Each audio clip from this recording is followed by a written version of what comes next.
was her late husband's beloved son. She was the grieving widow. Their shocking, forbidden entanglement began in her darkest hour. This is her powerful, raw confession of being seduced and manipulated, the shame she carried, and her ultimate battle for truth and justice. My George was gone. 52 years we'd had, 52 years of a love that felt as steady and comforting as the old oak tree in our backyard. Cancer, that insidious thief, had stolen him from me, piece by painful piece, leaving behind a silence in our little Charleston home so profound it felt like a physical weight pressing down on my chest.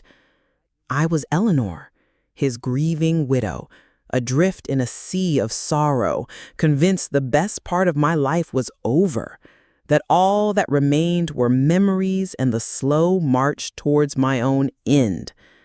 I was 68, and my heart felt 1,000 years old. If I had only known then, in those first raw weeks of widowhood, what shadows were already gathering, what a different, more treacherous kind of thief was lurking just beyond the edges of my grief.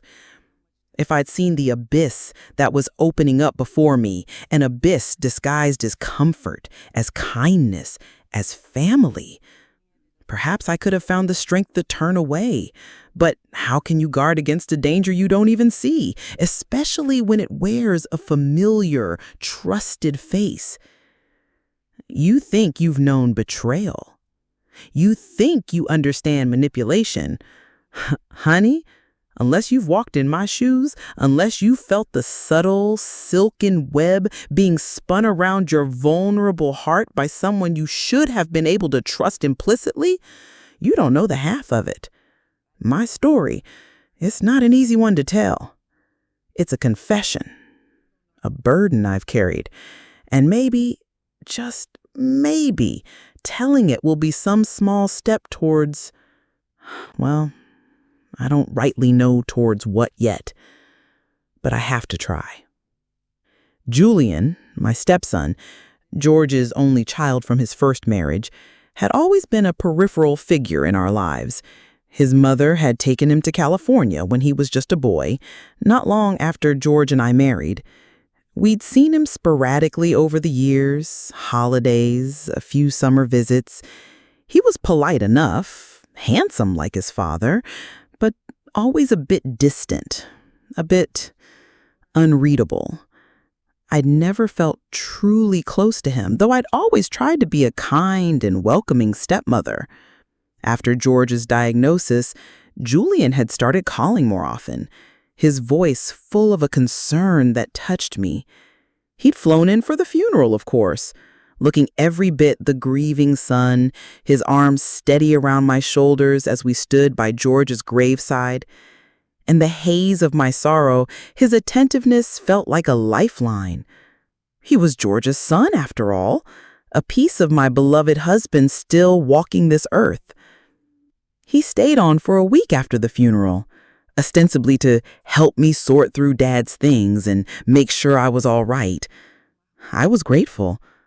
The house felt so empty, so silent. Julian filled some of that silence.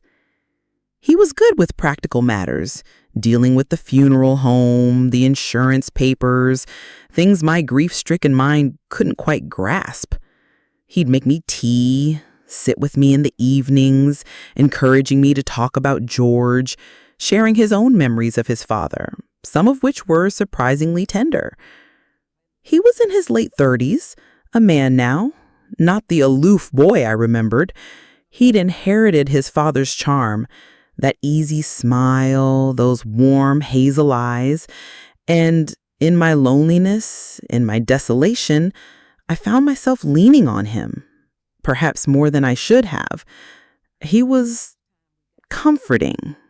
He listened. He seemed to understand my pain in a way no one else could. "You're not alone in this, Eleanor," he'd say, his voice soft, his hand sometimes resting gently on mine. "Dad wouldn't want you to be alone. I don't want you to be alone. I'm here for you." His words were like a balm to my raw, grieving soul. I was so lost, so vulnerable. George had been my rock, my everything. And now, here was Julian, his son, stepping into that void, offering strength, offering solace. Or so I believed. The change was subtle at first, insidious. The way he'd look at me, a little too long, a little too intensely. The way his hand would linger on mine just a fraction of a second more than necessary. The compliments, at first about my strength, my memories of George, then more disconcertingly about me. My resilience, he'd call it, my timeless grace. I was a 68-year-old grieving widow. Timeless grace was not a phrase I associated with myself. I'd brush it off, attribute it to his own grief, his attempt to be kind to his father's widow. But the attention intensified. He started bringing me little gifts, a bouquet of my favorite lilies, a new book by an author I'd once mentioned liking, a soft shawl because he'd noticed I got chilly in the evenings. He'd sit closer to me on the sofa, his arms sometimes brushing mine. He'd talk about his own loneliness, his failed relationships, how he'd always admired the love between George and me, how he longed for that kind of connection himself. I was confused, uncomfortable, but also flattered? It's a terrible thing to admit, but in the profound emptiness of my grief, his attention, his admiration, was like a sliver of warmth in a bone-chilling winter. I told myself I was imagining things, that he was just being a good, attentive stepson. I was old enough to be his mother, for heaven's sake. The very idea that there could be anything untoward was absurd, preposterous. Yet the unease grew. There was a hunger in his eyes sometimes, a possessiveness in his touch that made my skin crawl. Even as a confused, lonely part of me felt a strange, unwelcome flicker of something. He started talking about how much George had loved me, how George would want me to be happy again, to not waste away in grief. He'd say it was his duty as George's son to look after me, to ensure my happiness. His words were like a silken net, slowly, expertly tightening around me. And I, lost in my sorrow, my judgment clouded, my defenses down, I let it happen. I let him get too close. Too close. Eleanor, blinded by grief, doesn't notice Julian drawing her into the web of his game. What will this dangerous closeness lead to? And what true motives are hidden behind his feigned concern? Her confession is just beginning, and the truth will be shocking. Too close. The words echo in my mind even now, years later, a mournful refrain for all the boundaries that were about to be not just crossed, but obliterated. He was so clever, my stepson Julian, so patient in his insidious campaign. He never rushed, never startled me with an overt move that might have snacked me out of my grief-induced haze. No, it was all gentle pressure, suggestive glances, words laden with a sympathy that slowly, expertly, began to morph into something else, something darker, more possessive. He started finding excuses to touch me more often, a hand lingering on my shoulder as he passed me a cup of tea, his fingers brushing mine when he handed me a book, a comforting arm around my waist when I stumbled slight from weariness. Each touch was carefully calibrated, just enough to register, to create a spark of something, but never enough to warrant a direct rebuke, not from a grieving widow to her concerned stepson. I told myself it was just his way, that he was a more tactile person than his father had been. I made excuses. Oh, the excuses we weave when we don't want to face an ugly truth. He'd talk about George, yes, but increasingly he'd talk about us, about how George would want me to find companionship, to not be lonely. He'd speak of his own failed relationships, his yearning for a deep, understanding connection like the one he sensed we could have. He made me feel seen, listened to, in a way I hadn't realized I'd been missing, even with George. My husband had been a good man, a steady man, but not always an emotionally articulate one. Julian, on the other hand, seemed to understand the very contours of my sorrow, the unspoken needs of my lonely heart, or so he made me believe. The turning point, the moment the subtle undercurrents became an undeniable, terrifying wave, came one rainy Tuesday evening about a month after George's funeral. Julian had made dinner, a surprisingly good shepherd's pie. He said it was his father's favorite, though I didn't recall George ever mentioning it. We'd shared a bottle of wine, something I rarely did, but Julian had insisted it would help me relax. The wine, combined with the drumming rain outside and the low, intimate murmur of his voice as he spoke of new beginnings and finding joy again, had lulled me into a state of weary, pliant melancholy. We were in the living room, the old record player Frank had loved, spinning some soft jazz George had never cared for, but Julian apparently did. He was sitting beside me on the sofa, closer than usual. He took my hand, his thumb stroking the back of it, his eyes fixed on mine with that intense, unwavering gaze that both unsettled and captivated me. He said, "Eleanor, you're a beautiful woman, still so vibrant, so full of life, even in your grief. Dad, he was a lucky man.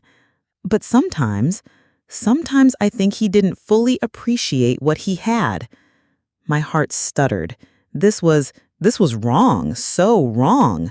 I tried to pull my hand away, a protest forming on my lips. "Julian, But he held it tighter, his other hand coming up to gently cut my cheek, his face moving closer to mine, his murmured, Don't fight it. We're both lonely. We both understand loss.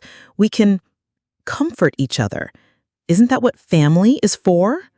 Family. The word from his lips in that moment felt like the most grotesque perversion. But I was frozen, trapped by his gaze, by the wine, by my own crushing loneliness, by a confusion so profound it paralyzed my will. His lips found mine. It wasn't a kiss of passion, not in the way I remembered from my youth with Frank or even my early days with George. It was searching, claiming, a violation disguised as tenderness. And the most shameful part, the part that still burns me with a self-loathing so deep it takes my breath away, is that for a fleeting, terrible moment, a part of me, a starved, broken part I didn't even know existed, didn't pull away as quickly as it should have. The need for human warmth, for any kind of connection in the vast, echoing emptiness of my grief, was a desperate, treacherous thing. He must have sensed my hesitation, my internal war, because he deepened the kiss, his arms sliding around my waist, pulling me closer.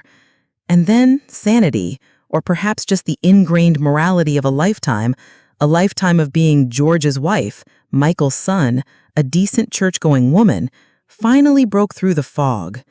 I pushed him away, gasping, my hand flying to my mouth, my eyes wide with horror and a dawning, sickening understanding of what had just happened, what he had just done, what I had, however briefly, allowed. "No!" I cried, scrambling to my feet, my legs trembling so violently that I could barely stand. "No, Julian, this is monstrous. You're my stepson, George's son." He looked at me, a strange, almost predatory smile playing on his lips, his eyes glittering in the dim light. "And you're a beautiful, lonely woman, Eleanor. Don't tell me you didn't feel something, too." I fled then, fled to my bedroom, the one that he had defiled, and locked the door, my body shaking, my mind reeling. The taste of him, the scent of him was on me, a vile contamination. I scrubbed at my mouth, at my skin, as if I could wash away the shame, the horror. My husband's son, my stepson, had seduced me. Or had I, in my weakness, my desolation, somehow invited this? The question tormented me, a vicious cycle of guilt and recrimination. The confession that I had begun in my heart, the one that started with the title of this awful story, after losing my husband to cancer, my stepson seduced me, his grieving widow, was no longer an abstract concept. It was a searing, brutal reality. And I knew, with a certainty that chilled me to the marrow, that this was only the beginning of the nightmare.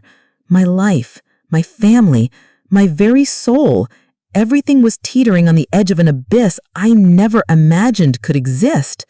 Julian has made his move, and Eleanor's world has definitively shattered. Trapped in her grief, and now also in this terrible secret, how will she find the strength to resist him? And what are his true motives? Her confession has only just begun, and the stakes have become unbearably high. Sleep, that blessed refuge, abandoned me entirely that night. I lay rigid in my bed, the one that now felt defiled, listening to every creak of the old house, every sigh of the wind outside, imagining each sound was Julian, just outside my locked door. My skin crawled. The memory of his lips on mine, his arm around my waist, replayed in my mind with horrifying clarity, a grotesque parody of comfort and affection. Shame, hot and suffocating, washed over me in waves, mingled with a bone-deep fear and a searing, helpless anger. How had this happened? How had I, Eleanor Holloway, a woman who prided herself on her strength, her common sense, her unshakable faith, allowed myself to be so violated? The word itself felt too strong, too ugly, yet what else could I call it? He had taken advantage of my grief, my loneliness, my vulnerability. He had twisted my need for comfort into something predatory, something monstrous. And the most horrifying part? That fleeting moment of hesitation on my part, that flicker of response born of sheer desperate desolation before disgust and reality had crashed in. That tiny betrayal of myself, of George's memory, was a self-inflicted wound that festered even deeper than his actions. Morning came, gray and unforgiving, offering no respite. I could hear Julian moving about downstairs, the clink of a coffee cup, the murmur of the television, the ordinary sounds of a shared home now imbued with a sinister, unbearable tension. How could I face him? How could I pretend that nothing had happened?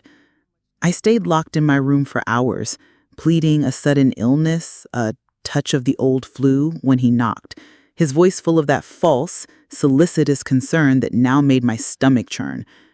"Eleanor, are you all right in there? Can I get you anything? Some tea? Toast?" "No, thank you, Julian," I called out, my voice trembling despite my best efforts to keep it steady. I need to rest. I'll be fine." Fine. I would never be fine again. Eventually, hunger and the need for the bathroom forced me out.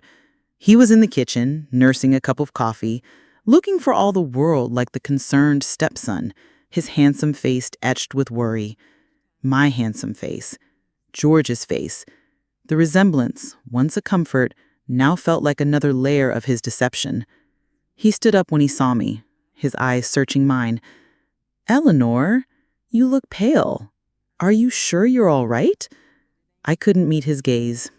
I just nodded, mumbled something about needing to make some tea, and busied myself at the counter, my back to him, my hands shaking so badly I could barely hold the kettle. "About last night, Eleanor," he began, his voice soft, almost contrite. My heart leapt into my throat. Here it comes, I thought. The apology. The explanation. The chance, however slim, that this was all some terrible misunderstanding. I hope I didn't upset you," he continued, his voice still gentle. I I care about you a great deal, and I sensed you were in pain? Lonely? I just wanted to offer some comfort. Perhaps I was a little overzealous. Forgive an old fool for misreading the signals. Misreading the signals? Overzealous? The sheer audacity of his gaslighting, his attempt to twist it, to make me somehow responsible, sent a fresh wave of cold fury through me. But I was too shocked, too cowed, too ashamed of my own momentary weakness to challenge him directly. What could I say? That my revulsion had been delayed by a split second? That his comfort had felt like a violation? He would just twist it further. So I just mumbled, It's all right, Julian. I was just tired, overwrought." He smiled then, a small, knowing smile that didn't reach his eyes, and my blood ran cold. He knew. He knew I had me. He knew I was too ashamed, too confused, too isolated to fight back effectively. Not yet, anyway. And so began a new, terrible phase of my existence. Julian didn't leave. He stayed, ostensibly to look after me. His presence was a constant, suffocating reminder of that night. He was a model of attentiveness on the surface, making my meals, which I could barely choke down, running errands, handling the household accounts George had always managed. He made himself indispensable, slowly, methodically, weaving a web of dependence around me. He never tried to kiss me again, not directly, but the touches continued, more frequent now, more possessive. A hand on my arm that lingered too long, a brush against my back as he passed me in the hallway. His eyes following me everywhere, that same unsettling, predatory gleam always lurking just beneath the surface of his concern. He started to isolate me. When my friends from the church quilting circle called, he'd often answer, telling me I was resting or not up to visitors. He'd screen my mail, helping me sort through the bills and condolences. My son, Michael, lived in another state, his calls already less frequent due to his own busy life. Julian would always make sure to answer Michael's calls if he was around, giving him cheerful, reassuring updates about how well I was coping, how supportive Julian was being. I was trapped, a prisoner in my own home, with my own stepson as my charming, solicitous jailer. The worst part was the insidious way he played on my grief, my loneliness. He'd talk for hours about George, about their shared memories, many of which I suspect were fabricated or exaggerated to create a false sense of intimacy between us. He'd empathize with my sorrow, his voice full of a sympathy that felt both genuine and chillingly manipulative. He made me feel like he was the only person in the world who truly understood what I was going through. And in my weakened, vulnerable state, a part of me, a desperate, starved part, clung to that illusion, even as another part screamed in silent, horrified protest. I felt like I was losing my mind, my grip on reality. Was I imagining the menace in his eyes? Was I misinterpreting his kindness?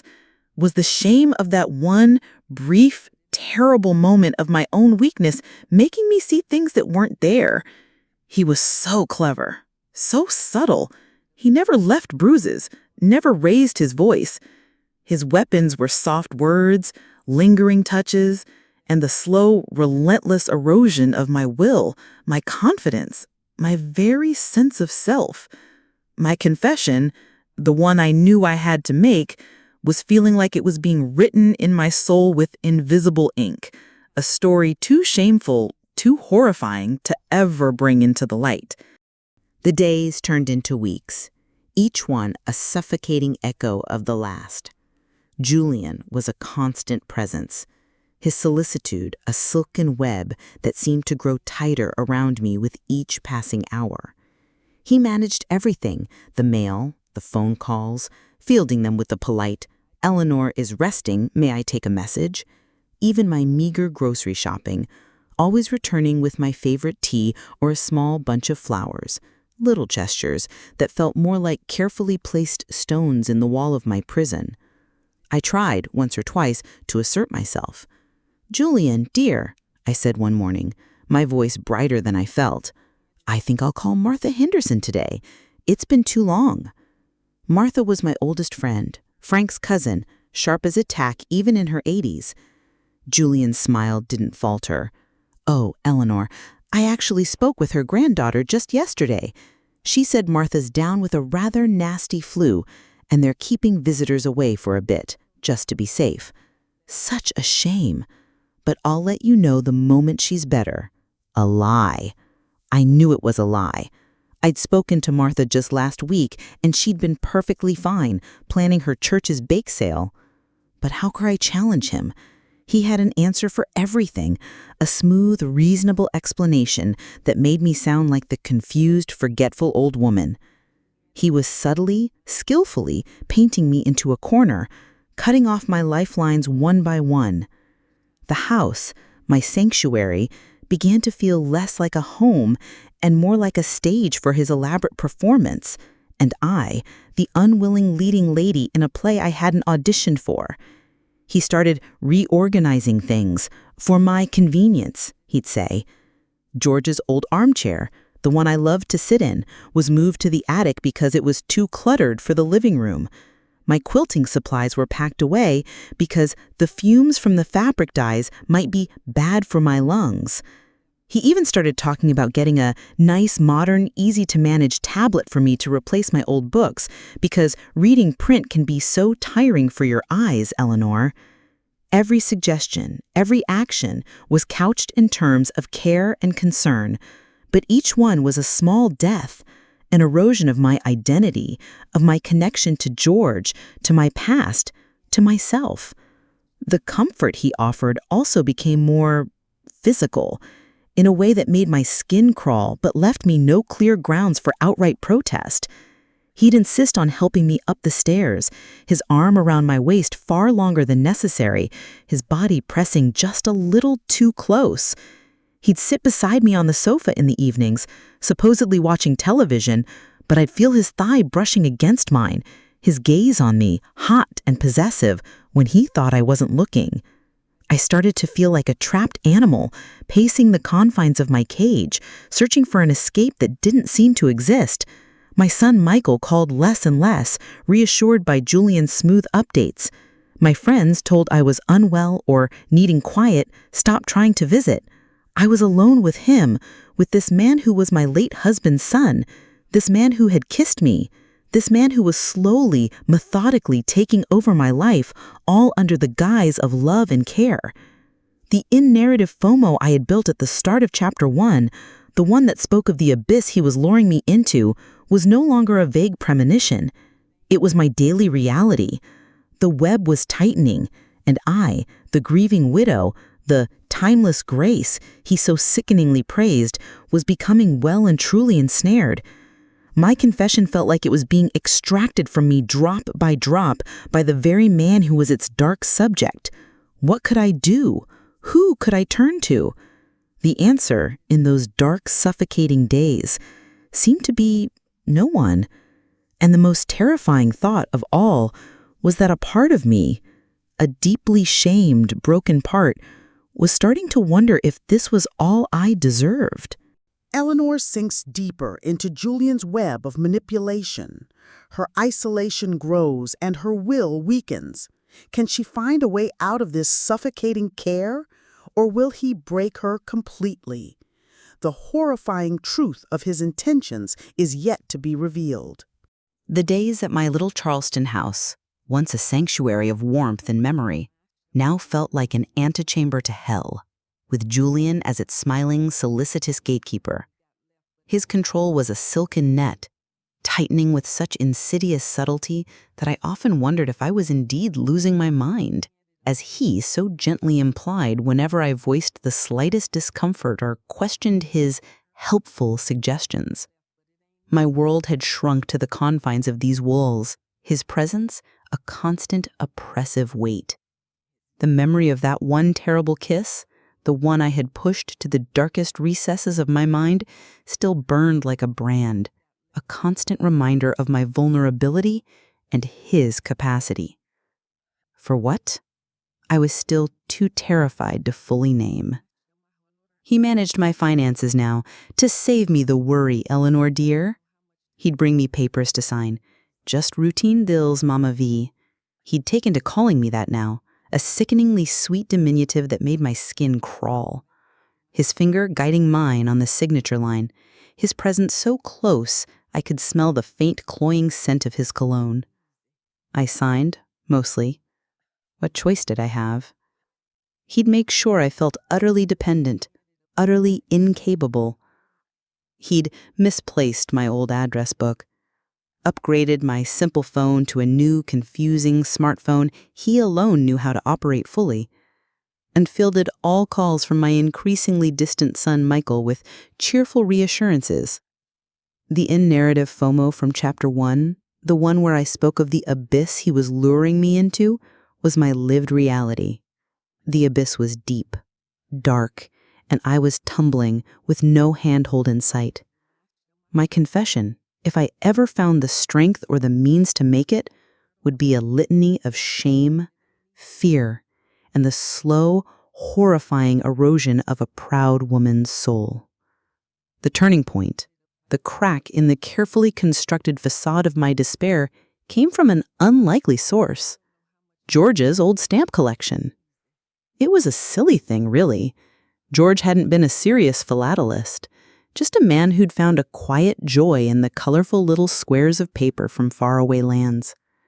Julian, in his reorganizing frenzy, had relegated the bulky albums to a dusty box in the attic, deeming them clutter. One bleak afternoon, desperate for any connection to my old life, to George, I'd feigned a nap and crept up to the attic, a place Julian rarely ventured. I sat there for hours, the scent of old paper and dust a strange comfort, flipping through the pages, remembering George's quiet enthusiasm as he'd shown me a new acquisition. Tucked into the back of one of the older albums, a place I hadn't looked in years, was a thin, unmarked envelope. Curious, I opened it. Inside wasn't stamps. It was a key. A small, old-fashioned safe deposit box key attached to a simple brass tag engraved with First Fidelity Bank, Charleston Branch, Box 317. My heart gave a sudden, hard thump. George had never mentioned a safe deposit box. Our finances, our important papers, they'd always been kept in the old metal strongbox in his study closet, the one Julian now had the key to, for safekeeping. Why a secret box? And why had he never told me? A new kind of energy, a sharp, focused curiosity I hadn't felt in months, began to stir within me. This was something Julian didn't know about, something he didn't control. Getting to that bank became my singular obsession. But how? Julian rarely left me alone, and when he did go out, he'd often take my house keys for security, leaving me a virtual prisoner. He'd arranged for my pension to be direct deposited into an account he managed, giving me a small allowance for incidentals. I had no car, no access to funds beyond what he doled out. But that old stubborn streak Frank used to tease me about, the one I thought had been extinguished, began to flicker back to life. I started observing Julian's routines even more closely.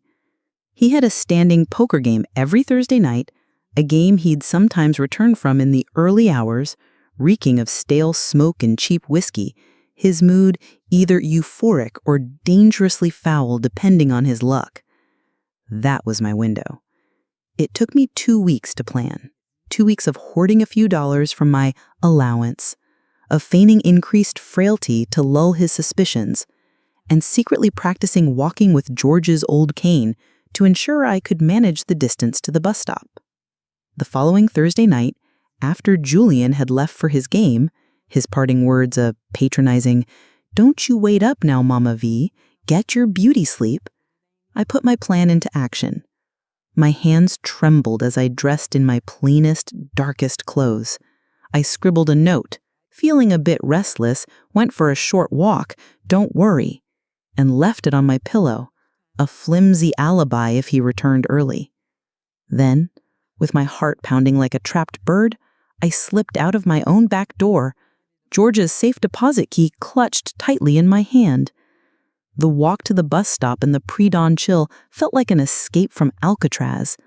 The city was quiet, sleeping, a different world than the one I had become accustomed to within the four walls of my house. The bus ride downtown was another eternity. First Fidelity Bank was an old, imposing granite building, its doors still closed at this early hour. I waited on a nearby bench, a 70-year-old woman huddled in the cold, feeling like a fugitive. When the bank finally opened, I was the first one through the doors. The process of accessing the box was nerve-wracking. I had the key, yes, but I had no idea if Julian, through some legal chicanery with that power of attorney, had managed to get his name on it too.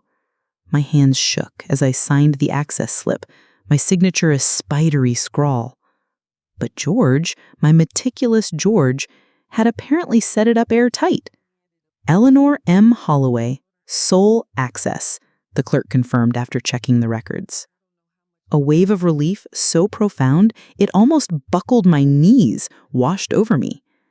The box was small, metal, surprisingly light.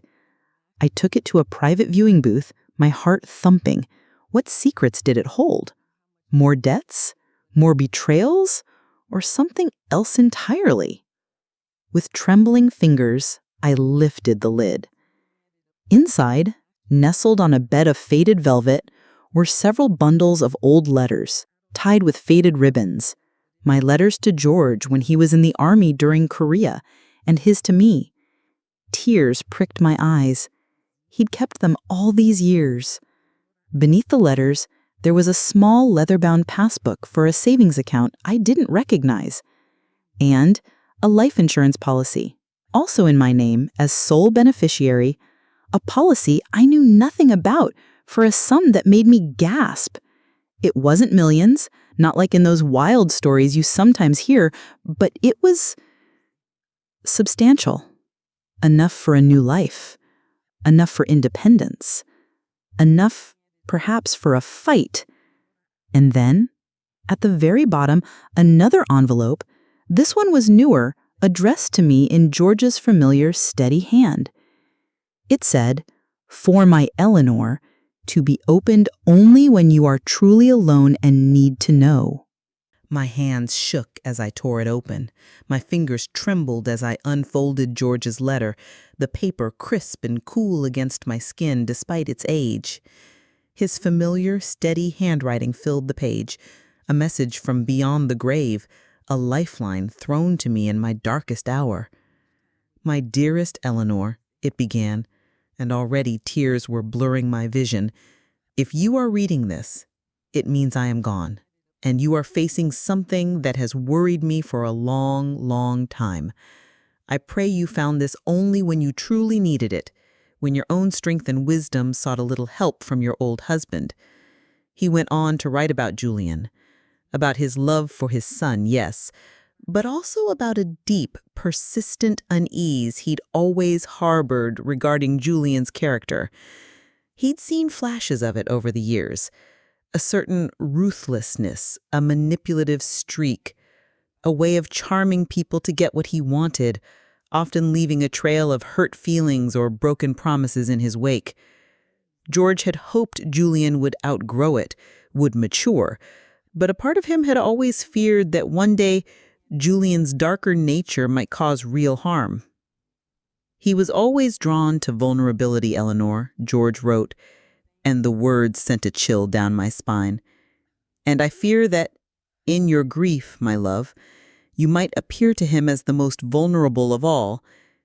He knows about our savings, about the insurance. I tried to structure things to protect you, but he is clever, and he can be persuasive in ways that are not always honest." Then came the crux of it. George, my quiet, observant George, had suspected Julian might try to take advantage of me after his death. He hadn't wanted to burden me with his suspicions while he was alive, hoping they were unfounded.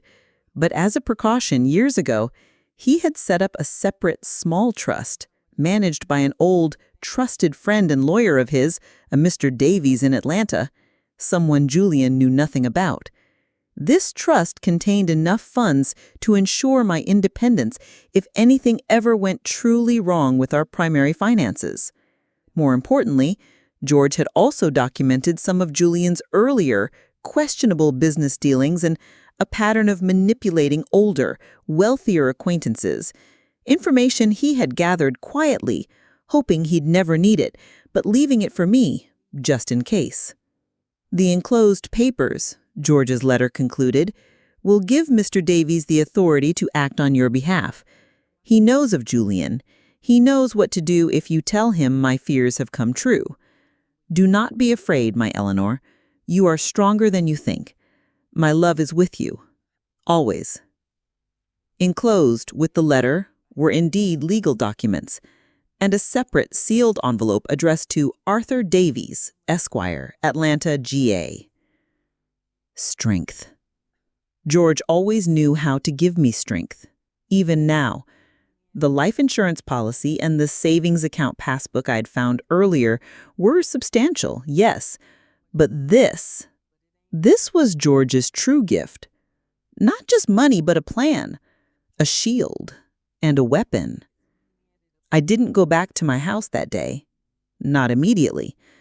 I found a small, clean motel near the bank, paid for a room with some of the cash from the newly discovered savings account.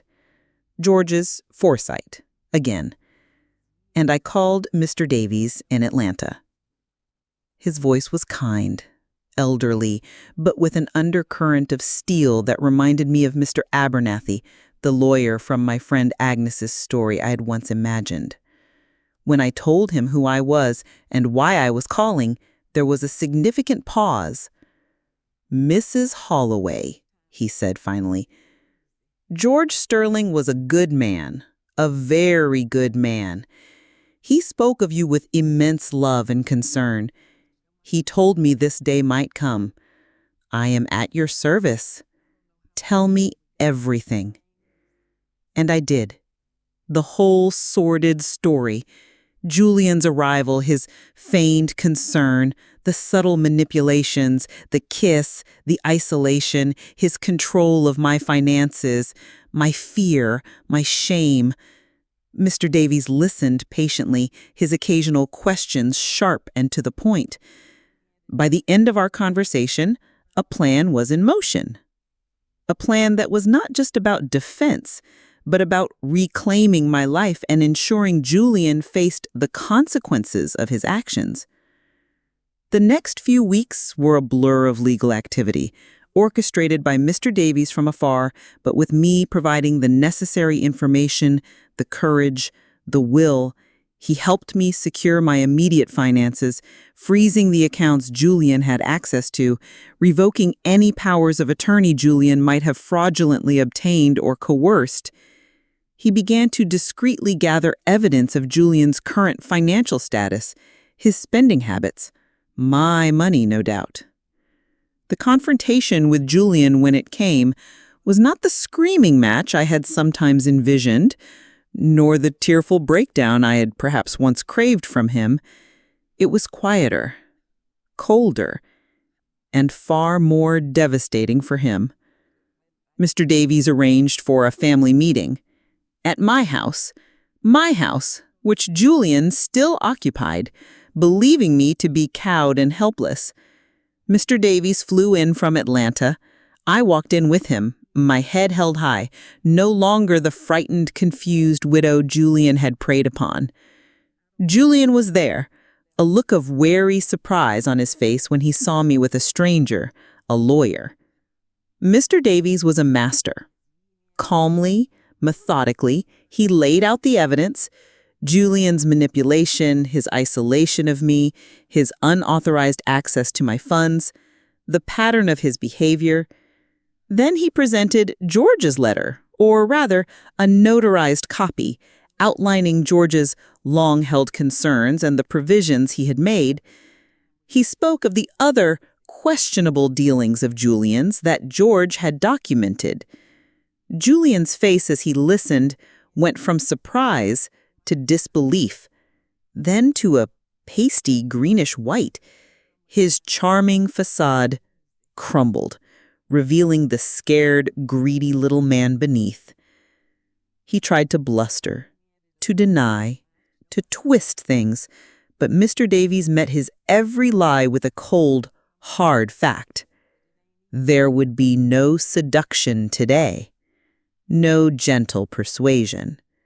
Mr. Julian Sterling, Mr. Davies concluded, his voice like ice, your stepmother, Mrs. Holloway, is prepared to pursue legal action for financial exploitation, emotional distress, and undue influence. However, she is also, in light of your late father's memory, willing to offer you one chance to avoid public disgrace and potential criminal charges. The offer was simple. Julian was to vacate my house immediately, relinquish any and all claims to my property or George's estate, sign a legally binding agreement to never contact me or interfere in my affairs again, and agree to enter a supervised counseling program for his issues. In return, I would not press charges for the money he had already managed to spend or the distress he had caused, provided he adhered to all conditions. He looked at me then, his eyes filled not with remorse, but with a cornered animal's fear and resentment. He knew he was beaten. George from beyond the grave had outmaneuvered him, and I, his frail, grieving stepmother, had found my strength. He signed the papers. That evening, for the first time in months, I slept in my own bed, alone, but not lonely. The house felt clean again, mine. The silence was no longer oppressive, but peaceful. Julian left town. I don't know where he went, and I don't care to know him. My son, Michael, when I finally told him the whole story, was horrified, then immensely relieved for me. Our bond, already tested by his own father's betrayal with Linda, became even stronger.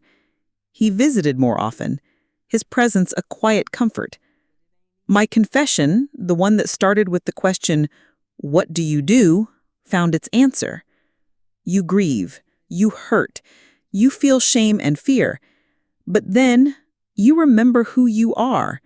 You find your strength, sometimes in the most unexpected places, in a letter from a loving husband, in the kindness of strangers, in the depths of your own resilient soul.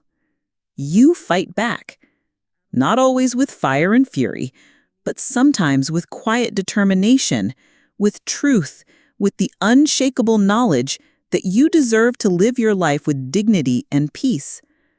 George's secret trust and the life insurance gave me security, yes, but his greatest gift was his faith in me, his belief that I could overcome even this. And I did. I wasn't just a grieving widow anymore. I was Eleanor Holloway, and I was finally, truly free.